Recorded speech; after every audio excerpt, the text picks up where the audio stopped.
Merci beaucoup d'être connectés, mes amours, les abonnés de Bibi Chumombo officiel. Nabi qui vous a partout, dans tous les quatre coins de la planète, vous a Kolanda, émission Nabino, savoir plus. Et une émission à Sika, de concevoir en gros vraiment pour la communauté congolaise. Émission où il y a motivation, pour aborder le sujet et belé na kati. En tout cas, ce qui vous a intéressé, na makambo, ou les autres la société, les autres la, en tout cas, na makambo moko. En fait, tout le fait de société, ma motivation n'a pas sujet et belé à bolingo, spirituel et tout. Mais en tout cas, vraiment, vous allez connecter. Sur le CP, l'émission, kota au s'abonner, au cliquer dans la cloche de notification pour anytime. Ce qui si j'ai c'est que côté au ratakate, au important en wana. Au cause au s'abonner na yo mais au moins on a ba notification te. Kota, ce qu'on s'abonner au côté, place ba commis na cloche wana ngonga wana. Au fini, place ba commis all. Place ba commis tous les vidéos, je ne sais pas en français ba komara ndenge nini. Place wana soko fini anytime. Ce qui n'a pas vidéo au moins na ekoyelo comme message na téléphone. Et on peut permettre au landa ba sujet na biso. Je vous assure que bah to ko aborder ba sujet il y a bien makasi beaucoup sepela nango. En tout cas, ba motivation autozo pesa oyo. Et ça je rappelle na bato ba yebi déjà ba sujet to ko banda ko aborder et puis et ça en plus na ba oyo ba yebaka te. Donc, to concevoir en gros pour nabino, pour soutenir biso pour to avancer. Merci beaucoup. Les noms dans un peu bino, si, ou ekola qui sa yo que un jour on réussir. Ce qu'on moni si nywana 6. Ce qu'on moni si nywana, yeba que na vie na yo on réussir no matter what. O ba anglophone ba lobaka no matter what. Na ba francophone ba bi quel que soit, je ne sais pas na français ba lobaka bongo. Donc, o linga te, na linga la toloba bongo, o réussir. Et à liboso, sans plus tarder, parce que nabi que ton nabino, ils ont vraiment précieux, na respecter ton nabino. Et on a lingo qui de gauche droite, ok? Voilà. Signe à liboso, o la qui sa yo, que oko réussir. Savoir ce que tu veux. Signe à liboso, zoabi kokoma. Yeba eloko nini oyo lingi pour réussir. Objectif n'est pas nini. Yeba olingi nini. Osa la couture, o comme artiste et comédien, o comme docteur, osa la business, o fongo l'entreprise, osa gynécologue, oyebi nini. Po yo soki oyebi eloko oyo lingi. Que ngane na zabwe, en tout cas, à ce que je vais faire, et ça na somba lupango. Oyebi déjà ngo, o tatonete, oza déjà na mutu nanga, o tambola ke non, il faut na salabo. Na vie nanga, il faut na tonga boy. Il faut na salabo, il faut na koma, il faut na voyager. Donc, oyeba déjà, et loko, olingi. Wana eko permettre yo, o sala nini, o réussir na vie na yo. Wana signe liboso. Signe ya mibale. Reste focus na ba objectif na yo. Tikala concentré na objectif na yo, na ba objectif ozanango. Oye, ngane na zaboy, na zo travail année oyo avant si là, il faut na salle loko boy. Reste concentré. Ezatege, oye kuna muninga zo kende Dubai, yo pe fona kende Dubai, e ko simba. Oye kuna ba masola couture et koto ba la couture, ok na couture. Ok kuna ba tu koto na minute ba commencer la chaîne à YouTube pour na bazwa mbo. Otiki mambo zalaki nanga, ozalaki nango plutôt. Ok na chaîne à YouTube, mais finalement tu ne fais rien. Ya bo réussir ndeni. Reste concentré na ba objectif na yo. Ndenge nga na zabwe na kozala médecin généraliste na domaine quelconque. Ndenge na zabwe na koza star monene na musique. Reste concentré na ba objectif na yo. Zala focus. Zala concentré que non ngani na zabwe na sala ka musique ti ko simba. Ndenge na zabwe na bandaka business na oyo ti ko simba. Ndenge zabwe na sala compagnie ya aviation ti ko simba. Oui, reste concentré. Yami sato. Apprends constamment.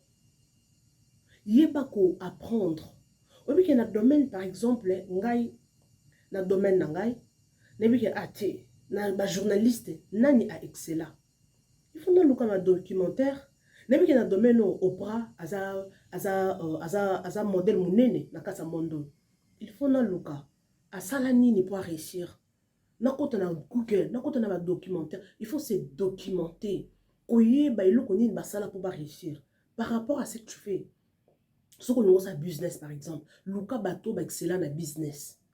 Bato ba koma ba grand ba sala nini pour ba koma o ba koma na lelo. Banda ko tala ba o ba za ba modèle. Oui, vie eza bongo.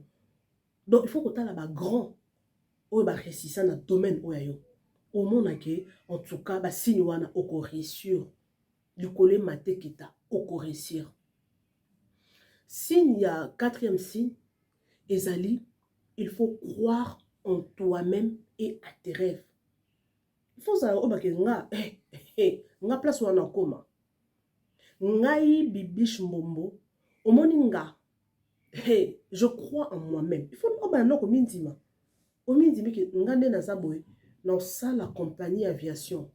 Et nga dans ça l'avion. Nga il doit faire dans un jet privé nga pardon.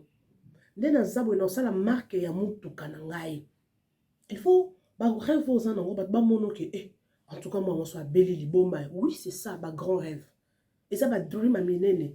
Ne pas comprendre que tout le monde dans ça ba rêve a minene. Yo ba rêve ne ça ka mike.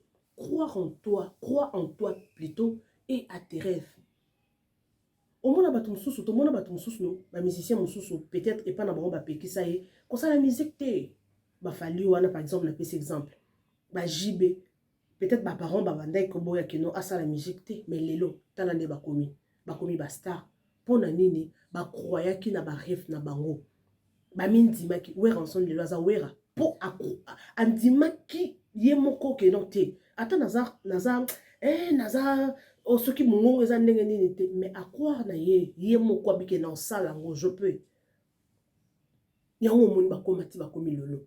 Donc, quatrième signe, crois en toi et à tes rêves. Ce que bandi ko poto mona batu mususu abanda likambo na quartier ba osekaye est-ce que kokoka yo ozani osala théâtre théâtre ya banal mais lelo bakoma ba star minene. Donc c'est ça on a quatrième signe. Cinquième signe, mes amours, est vraiment très important. Voir comment, en fait, aimer voir les autres réussir. Il faut aimer voir les autres réussir. Au moins, mninga moko asala domaine moko et simba. Oui, félicité. C'est pas là ce que mninga pas moi mi. Mninga le loi commun a son mutuka asali campagne na ye ezo évoluer. Mninga a commis en fait a réussi dans le domaine moko. C'est pas là na besoin mninga. Ce que vous avez thème ya kofungwama. Omoni yo pinza bonsa lelo. Omoni yo pe ba rêve na yo et ko réussir. Oko sala omona okoma grand. Ce que vous sepela na besoin baninga. Ozo sepela na réussite baninga. Ce que vous avez jalousie. Omoni moninga a pambwami. Omoni moninga a évolué et ça lui passé. Donc yeba ke ba signe wana ba jalousie wana yango les zones sociales. On réussir nangote. Okoma grand te. Cinquième signe, je vous dis, c'est voir comment les autres réussissent. Aimer voir bato oyo ou ba pas moi mais les bossons na yo ou ba réussir en tout cas vraiment denga réussir un jour on appelle à réussir. Et puis sixième signe pour clôturer, ezali reste humble et honnête. Zala honnête, zala humble.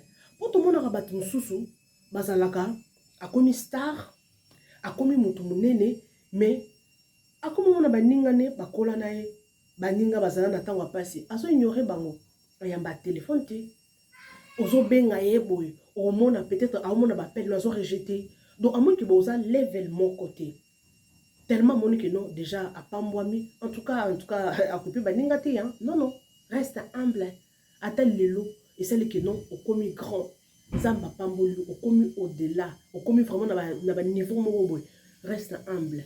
Petit cas là honnête dans ce que tu fais. Oui, au monde que non, en tout cas, on a ça là, et ça vraiment bien. Donc, dans ma 6 signes, on a fait si bien. Ce qui au monde, on s'est retrouvé. Aux en akatiwada, yeba automatiquement, on réussit na vie na yo. Automatiquement, vie na yo et qu'aucun de liboso. Respecter, pardon, 6 signes oyo. au monde que non vie na yo et ko sala ni et ko avancer. En tout cas, anytime so ko so bosana, otaka na vidéo on répéta kango. Tala que non est-ce que na sala ngo ba signe o na sala kango est-ce que nazaka concentré na ba objectif na ngai? Est-ce que na yebi loko na lingi?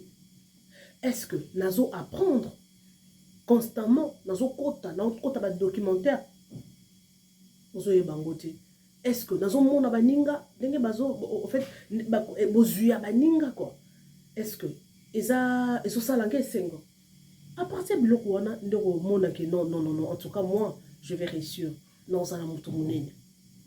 Je vous aime bien, je vous adore. Restez connectés.